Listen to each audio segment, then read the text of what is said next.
ایک اسلامی اسکالر فرماتے ہیں کہ ایک جگہ میرا لیکچر تھا اور جس کا موضوع گانا بجانا تھا۔ لیکچر ختم کیا تو ایک شخص میرے پاس آیا، اس کے ساتھ اس کا بیٹا بھی تھا، اس کی عمر 11 سال تھی۔ وہ کہنے لگا، یا شیخ، یہ میرا بیٹا ہے، میرے ساتھ قریات سے آیا ہے۔ ہم نے راستے میں ایک خوفناک حادثہ دیکھا۔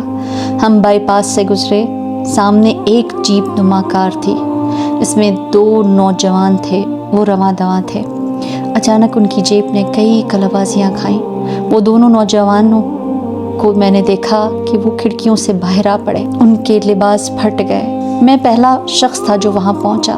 میں نے فوراً طبی امداد کی، اور یہ کوئی پہلا موقع نہ تھا کہ میں نے کار کا حادثہ دیکھا۔ میں ایسے حادثے اور ان میں مرنے والوں کی لاشیں ایک زمانے سے دیکھتا آیا ہوں اور سانے دیکھنے کا عادی بھی ہو چکا ہوں۔ میں ان نوجوانوں کی طرف متوجہ ہوا۔ پہلی نگاہ ان کے کپڑوں پر پڑی، پھر ان کے بالوں کی لٹیں نظر آئیں۔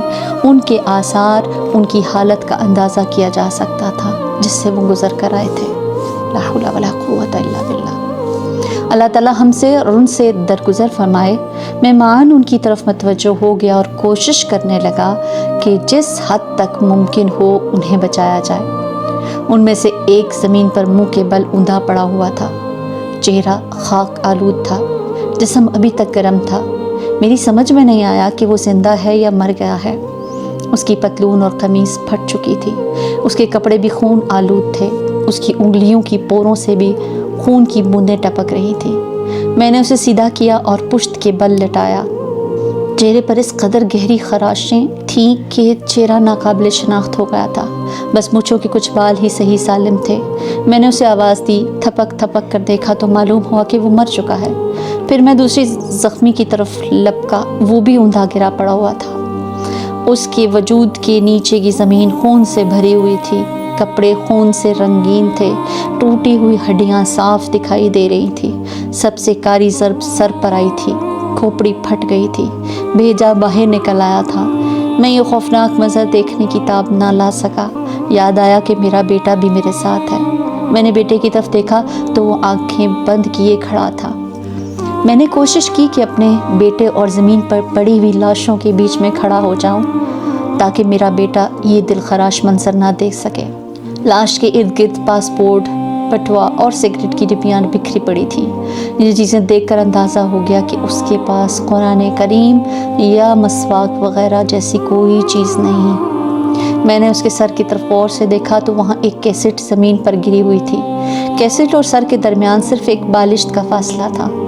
میں نے جھک کر کیسٹ کی عبارت پڑھنے کی کوشش کی تو دیکھا کہ اس کے بھیجے کا ایک حصہ کیسٹ کے اوپر گرا ہوا ہے۔ اس وجہ سے کیسٹ کی تحریر پڑھنا تو بھر تھا۔ میں نے ہمت کی، کیسٹ اٹھائی، ایک کنکر لیا اور اس کیسٹ پہ پڑا ہوا مغز کا لوتھڑا صاف کر دیا۔ اب معلوم ہوا کہ گیتوں بھری کیسٹ تھی۔ اس کا عنوان تھا، میں تیری محبت میں نغمہ سرا ہوں۔ کیسٹ کا فیتہ باہر لٹک رہا تھا، یوں لگا جیسے وہ کسی چیز کے ساتھ اٹکا ہوا ہے۔ میں نے یہ معلوم کرنے کی کوشش کی کہ یہ کس چیز سے اٹکا ہوا ہے۔ اچانک میری نظر کار کی ٹیپ ریکارڈر پر پڑی، وہ زمین پر گرا ہوا تھا۔ اس سے اندازہ ہوا کہ حادثہ اس قدر شدت کا تھا کہ کار کا ٹیپ ریکارڈر بھی باہر نکل پڑا۔ اب سمجھ میں آیا کہ یہ کیسٹ اپنی جگہ سے نکلنے کے بعد زور سے زمین پر آ پڑی اور پھر اس نوجوان کے سر پر جا کر گری، جہاں اس کے بھیجے کا لوتھڑا اس کیسٹ پر عین اس جگہ آ کر جہاں یہ عبارت لکھی ہوئی تھی، میں تیری محبت میں نغمہ سرا ہوں۔ میں عبرتناک منظر دیکھ کر لرز گیا۔ نہ جانے مرنے والا کس فنا پذیر ہستی کی یاد میں یہ کیسٹ سن رہا تھا۔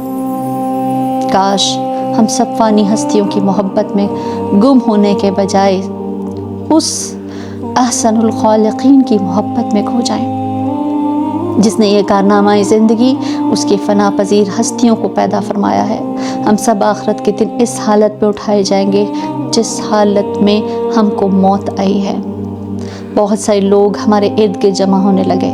ہمارے پاس سے گزرنے والی گاڑیاں ہمارے پاس آ کر تھم گئیں۔ سب لوگ بڑے رنج و الم کے عالم میں اس حادثے کا لرزہ خیز منظر دیکھ رہے تھے۔